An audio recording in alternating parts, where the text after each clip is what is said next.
फल मिले। वह कथा सुनने की हमारी इच्छा है। सर्व शास्त्र ज्ञाता श्री सुत जी बोले, हे वैष्णव मैं पूज्य, आप सबने प्राणियों के हित की बात पूछी है। अब मैं उस श्रेष्ठ व्रत को आप लोगों से कहूँगा।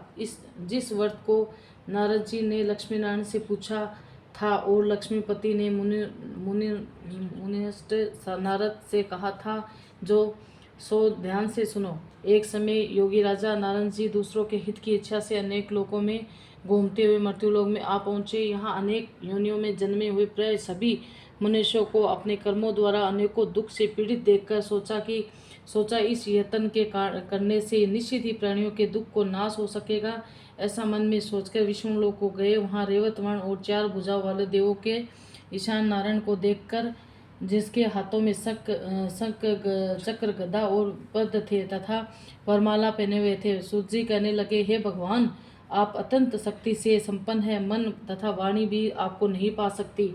आपका आदि मंत अंत नहीं है। निपुण स्वरूप सृष्टि के आदि भूत व भक्ति के दुखों को नष्ट करने वाले हो। आपको मेरा नमस्कार है। नारद जी से इस बात की श्रुति सुनकर विष्णु भगवान बोले, हे मुनिनष्ट, आपके मन में क्या है? आपको किस काम के लिए आगमन हुआ है? निसंकोच कहो। अब तब नारायण जी मुनि बोले, मृत्युलोक में सब मनुष्य जो अनेक योनियों में पैदा हुए हैं, अपने अपने कर्मों के द्वारा अनेक प्रकार के दुखों से दुखी हो रहे हैं। हे नाथ, मुझ पर दया रखते हुए बतलाइए कि इन मनुष्य के सब दुख थोड़े से ही प्रयत्न से कैसे दूर हो सकता है। हे नारद, मनुष्यों की भलाइयों के लिए तुमने बहुत अच्छी बात पूछी है। इस काम के करने से मनुष्य मोह से छूट जाता है। वह मैं कहता हूँ, सुनो। बहुत पुण्य देने वाला सुन तथा मृत्युलोक दोनों में दुर्लभ एक उत्तम व्रत है। आज मैं प्रेमवश होकर तुमसे कहता हूँ, सत्यनारायण का यह व्रत अच्छी तरह विधिपूर्वक करके मनुष्य आयुप्रोक्त यहाँ सुख भोग कर मरने पर मोक्ष को प्राप्त होता है। श्री भगवान के वचन सुनकर नारद मुनि बोले कि इस व्रत का फल क्या है, क्या विधान है और किसने ये व्रत किया है और किस दिन ये व्रत करना चाहिए, विस्तार से कहिए।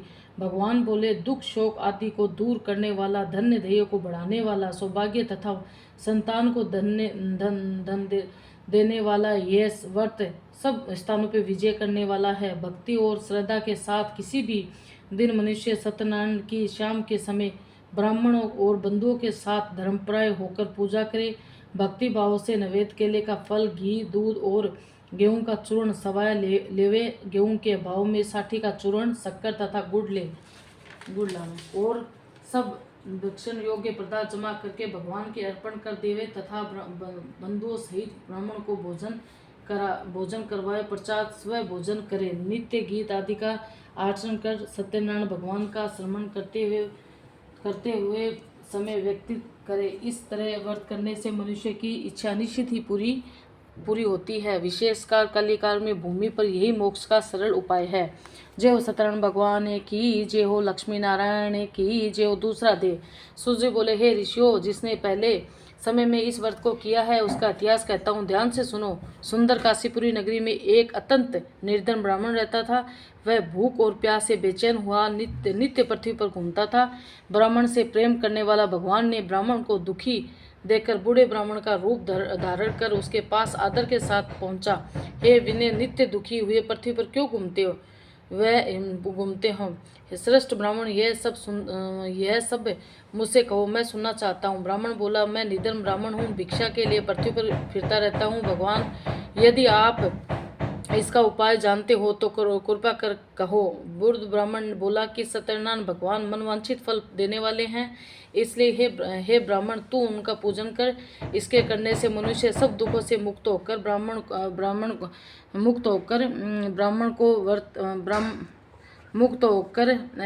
को व्रत का सारा विधान बतलाकर बूढ़े ब्राह्मण का रूप धारण करने वाले सत्यनारायण भगवान अत्यंत ध्यान हो गए। जिस व्रत को बुद्ध ब्राह्मण ने बतलाया है मैं उसको करूँगा। यह निश्चित करने पर उसे रात में नींद भी नहीं आई। वह सवेरे उठ सत्यनारायण के व्रत का निश्चित कर भिक्षा के लिए चला।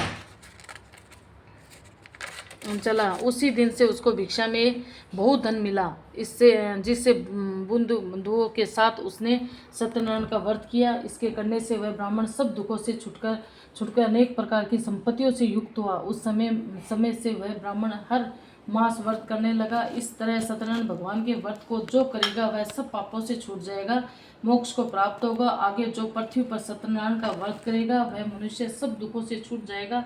इस तरह नारद जी ने नारायण को कहा, यह व्रत मैं तुमसे कहा, हे विनय, मैंने अब और क्या कहूँ। ऋषि बोले, हे मुनि, संसार में इस ब्राह्मण से सुनकर किसने इस व्रत को किया है, हम सब वह सुनना चाहते हैं। इसके लिए हमारे मन में श्रद्धा है। सूत बोले, हे मुनियों, जिसने इस व्रत को किया है वह सब सुनो।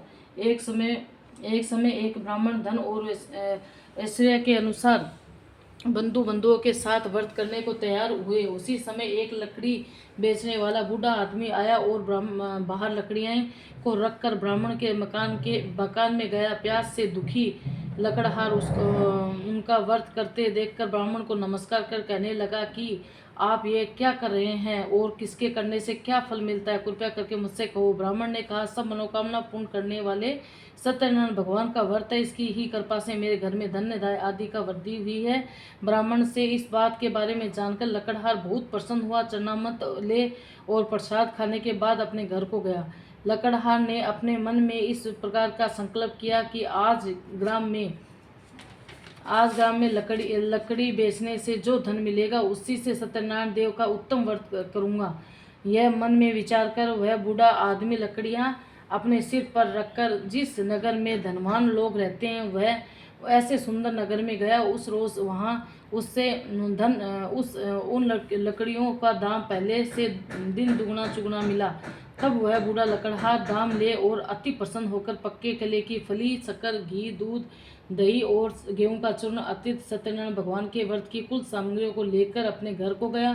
फिर उसने अपने भाइयों को बुलाकर विधि के साथ भगवान जी का पूजन और व्रत किया। उस व्रत के प्रभाव से बूढ़ा लकड़हार धन, पुत्र आदि से युक्त हुआ और संसार के समस्त सुख भोगकर वैकुंठ को चला गया। जय हो सत्यनारायण भगवान की जय हो, लक्ष्मी नारायण की जय हो।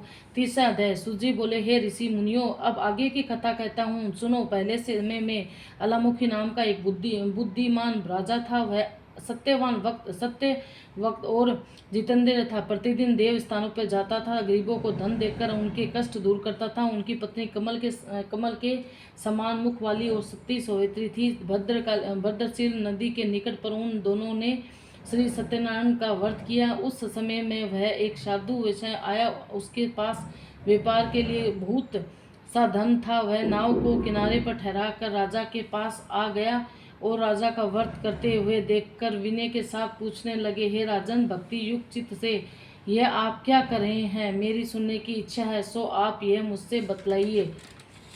राजा बोला, हे साधु, अपने बंधुओं के साथ पुत्रति की प्राप्ति के लिए महाशक्तिवान सत्यनारायण भगवान का व्रत व पूजा किया जा रहा है। राजा के वचन सुनकर साधु आदर से बोला, हे राजन, मुझसे उसका सब विधान कहो, मैं भी आपके कथानुसार इस व्रत को करूँगा। मेरे भी कोई संतान नहीं है और जिससे निश्चित ही हो गई। राजा से सब विधान सुनकर व्यापार में से नियुक्त हो गया और आनंद के साथ घर गया। साधु ने अपनी स्त्री से संतान देने वाले इस व्रत का समाचार सुनाया और कहा कि जब मेरे संतान होगी तब मैं इस व्रत को करूंगा। साधु ने ऐसे वचन अपनी स्त्री ललावती से कहे। एक दिन उनकी स्त्री ललावती पति के साथ अत्यंत आनंदित हो संसारिक धर्म में प्रयुक्त होकर सत्यनारायण भगवान की कृपा से गर्भवती हो गई तथा 10वें महीने में उनके एक सुंदर कन्या का जन्म हुआ। दिनों दिन वह इस तरह बढ़ने लगी जैसे शुक्ल पक्ष का चंद्रमा बढ़ता है। अन्य कन्या का नाम कलावती रखा गया। तब लीलावती ने मीठे शब्दों में अपने पति से कहा कि जो आपने संकल्प किया था भगवान का व्रत करूंगा, अब आप उसे करिए। साधु बोला, हे प्रिय, इसके विवाह पर करूंगा। इस प्रकार अपनी पत्नी को आवासन दे वहाँ नगर को गया। कलावती पितृगृह में वृद्धि को प्राप्त हो गई। और साधु ने जब नगर में सखियों के साथ अपनी पुत्री को देखा तो तुरंत दूत बुलाकर कहा कि पुत्री के वास्ते कोई सुंदर संयोग वर देखकर लाओ। साधु की आज्ञा पाकर दूत कंचन नगर पहुंचा और वहां पर बड़ी खोज के और देखभाल कर लड़की के लिए संयोगवाणी पुत्र को ले आई। उस संयोग लड़के को देखकर साधु ने अपने पुत्र बुद्धोग सहित प्रशंसित अपनी पुत्री का विवाह उसके साथ करा दिया। किंतु दुर्भाग्य से विवाह के समय भी उस व्रत को करना भूल गया। तब श्री भगवान क्रोधित हो गए और शाप दिया कि तुम्हारे दारुण दुख प्राप्त होगा। और अपने कार्यों में कुशल साधु बनिया जमान सहित समुद्र स्थित नतनपुरन नगर में गए और वहां दोनों